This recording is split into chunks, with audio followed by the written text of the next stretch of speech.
Why is more free trade good for Africa? Well, much of Africa's post colonial history has really been marred by governmental mismanagement of the economy. For several decades after independence, policies such as central planning, expropriation without compensation, price and wage controls, and state owned enterprises were all commonplace.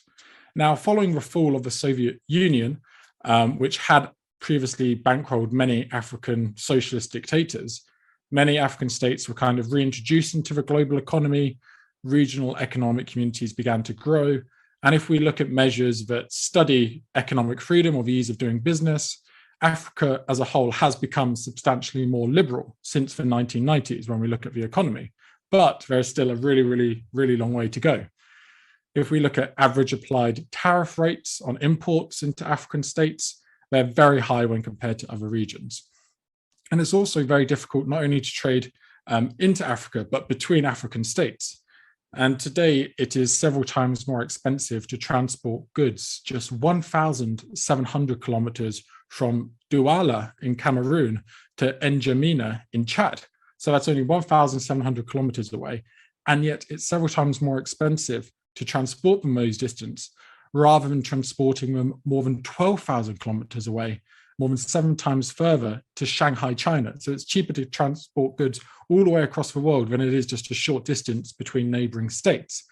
And of course, in part, this is because of poor infrastructure, but tariffs and non-tariff barriers also play a large role. So by reducing them, African states are able to trade far more with each other.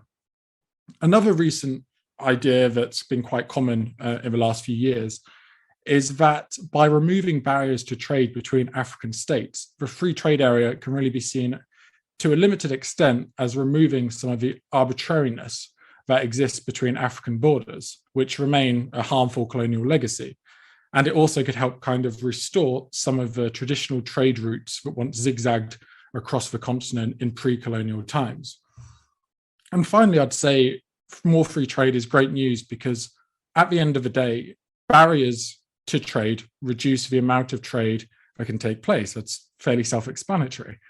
And if you reduce the amount of trade that can take place, you then also reduce the amount of wealth and value the economy can create.